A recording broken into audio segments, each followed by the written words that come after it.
Okay. Thank you so much for joining me and doing Sure. that. Could you start off by introducing yourself and saying a couple of things, how long you've been practicing art, your medium of choice, where you're located?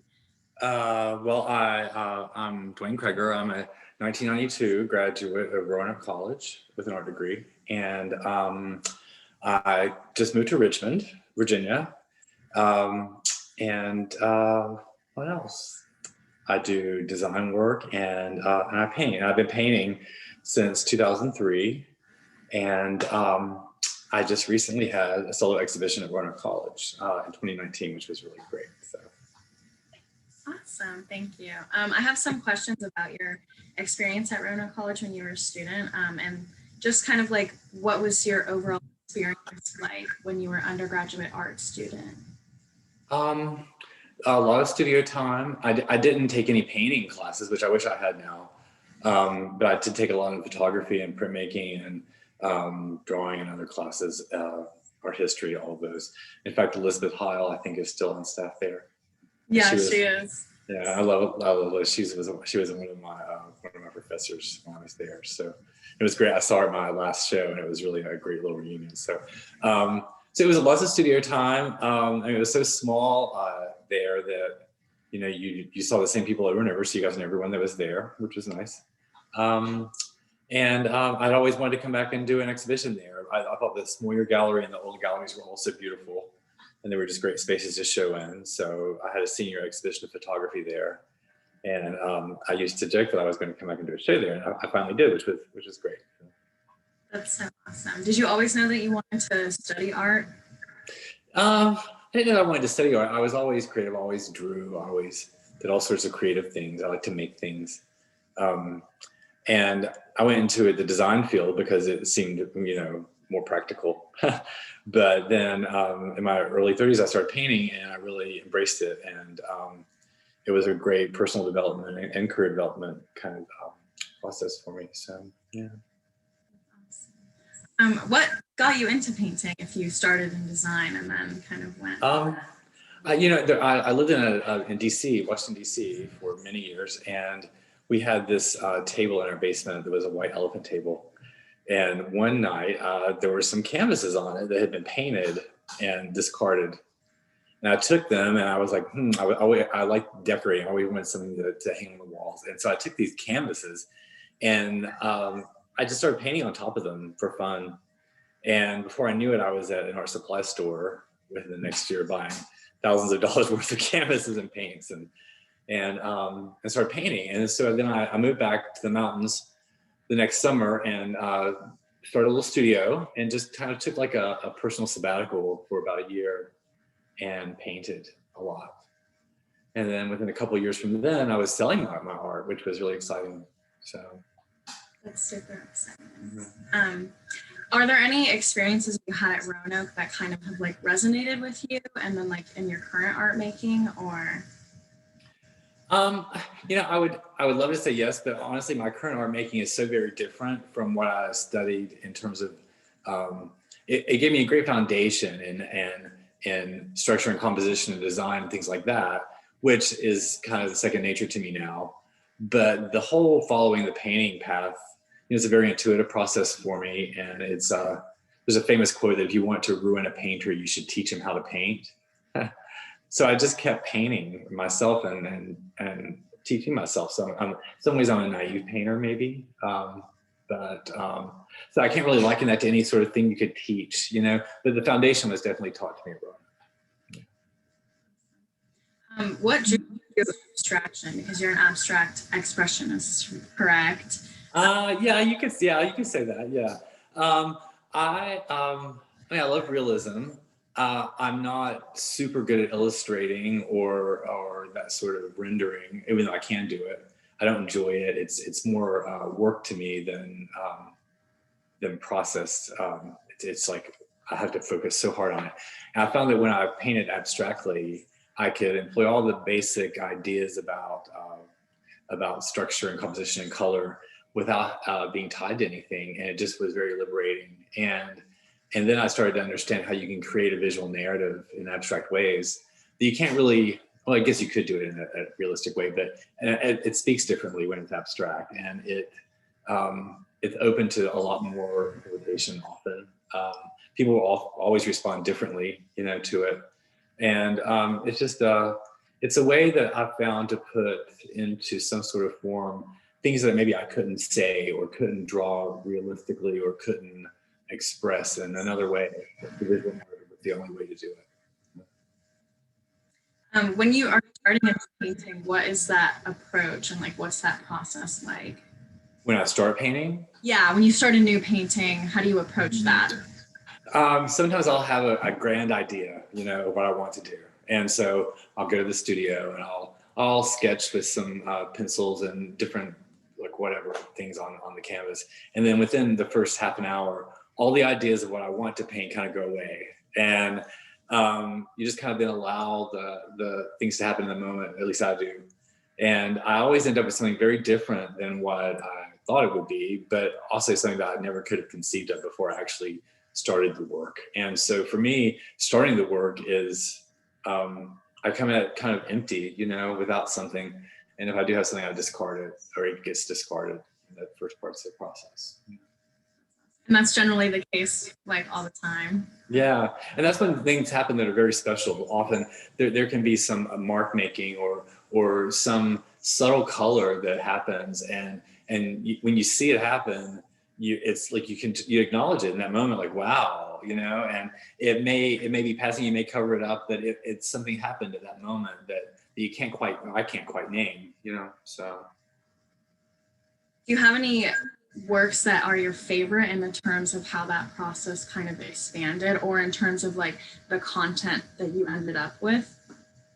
There are some that I wouldn't say I have one or two very favorites, but there's some that I can see clearly in hindsight what influenced them, and maybe an experience or feeling or a vast number of experiences kind of encapsulated in a work. And it may not say the same thing to other people, and that's why my painting is always, for me, is a very personal narrative. It's a journey for me. It doesn't really have to communicate that to anyone else, but sometimes it does resonate in a way, because there's sort of a universality to symbols and graphic marks and things that are that I like to think are kind of part of our collective awareness. So yeah, those paintings that do that are the ones that I can look at and I can see in hindsight clearly what they are, So. That's great. That's great. How long does it typically take you to finish a painting, like from start to finish? Does it vary? I have no idea. I mean, I've started some, and sometimes they have to sit forever, and I can't even look at them. I don't really know. That's a good question. A lot of people ask me, and I don't really think I ever have quantified the number of hours it took. I just don't think that way about the art. And oftentimes too, you don't know what you brought to that painting that wasn't actually, you're not just always standing there brushing paint on a canvas. You bring your experiences to it, and what's the time you put in those experiences that you also bring, So it's really hard for me to say that, because I don't think a work of art is just what you do in the studio to it. No, absolutely. How do you know when you're done? Is that sometimes hard to stop touching? Yeah, I mean, I think we've all overworked a piece, and lost something important in doing so. I tend to know when to stop.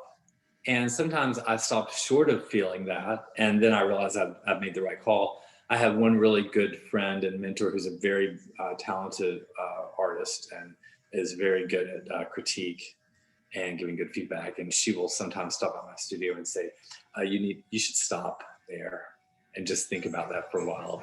And so often when she does that, I come back to it, I see she was right. And so a lot of my work at the last show at Roanoke was work that I forced myself to stop before I kept layering, and I was happier with it. That's great. Have you found that your process has changed over time from when you first began painting to now, or is it generally stayed the same? I would say the process has basically stayed the same. I'm a little neater, a little less messy. a little less. I think when I first started painting, I was a little bit frenzied doing it because I felt like so much had to bubble out. And now I can be a little more measured with it. I kind of have a good sense of how to work, go from piece to piece. I usually work on 3 or 4 at a time. And when I find a stopping place on one, it's often a picking up place on another. But mainly the thing that's really changed, I think, is how I use the materials and how I've learned about mixing and blending and all the more technical aspects of painting, which is a whole school of, of thought to itself too. So that has been the main thing that's changed. I would say that my overall approach has remained basically the same in terms of how I start, how I go through it, and how I finish it. Yeah. Sure. At least conceptually. Yeah. Okay. So is that like the same for stylistically too? No, it changes. I have this thing I do every couple of years. When I first started painting, I painted this little tiny canvas. It's actually here upstairs, of 4 little oranges. And I don't know what you'd liken it to. It was maybe Cezanne-ish or something. I don't know. It was just 4 oranges. And I loved it. I've always loved it. And so every year I would paint 4 oranges to see where I was stylistically if I tried to paint something that was more realistic. And so some of them got really out there and some of them were more tightly rendered. And it was just, but in all of those, I see kind of a stylistic thread that echoes in the abstract work I've done during that same time period. And so that's been a good gauge for me if I think with anything often. And just see, I would say that the mark making has become less the word I'm looking for, maybe a little more nuanced or has more subtlety, or the colors have gotten a little more subtlety about them because I'm not just grabbing things and, doing it, allowing it a little differently maybe.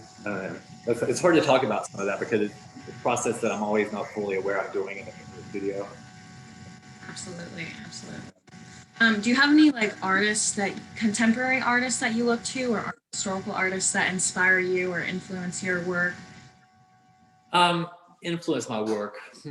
I mean, if I see something I like, I think I absorb that aesthetic a little bit, like a lot of us do. I don't know that that they influence me in terms of how that I would mimic their style, but I think they influence me in that I see how they present their work. I see how they concept their work, and those are more examples for me to follow, or that influence how I do it too. And I think all artists kind of do that maybe for each other, especially emerging artists and mid-career artists.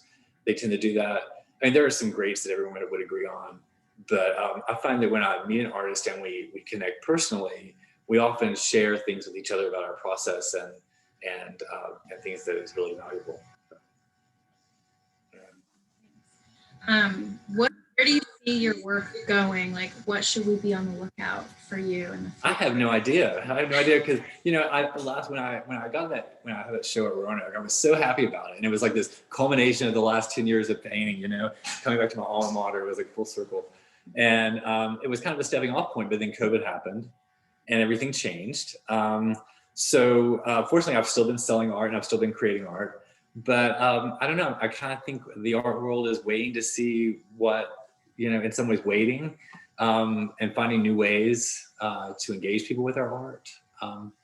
So I'm not sure. I just had a big move and I'm getting resettled. So it's kind of giving me some time to think about that more and plan it a little better, So we'll see. The next year should be exciting. Yeah, I hope so too. Yeah. That's all the questions that I have for you. If there's anything else you want to say about yourself or where people can find you. Well, I'm my website, always duanecregger.com, and I think my show is probably still archived somewhere on the Roanoke College website somewhere, I have a lot of information. I keep things on Facebook and Instagram. And my studio, like I said, I relocated to Richmond. My art can be seen in some places here, a few galleries.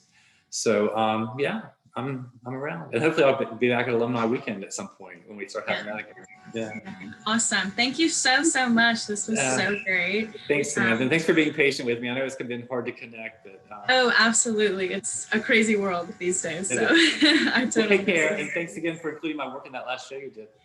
Oh, absolutely. Thank you so much for having me. It was such a wonderful experience that I will cherish forever. So thank you for being a part of that. I'm super. You're welcome. Yeah. Well, good luck with everything.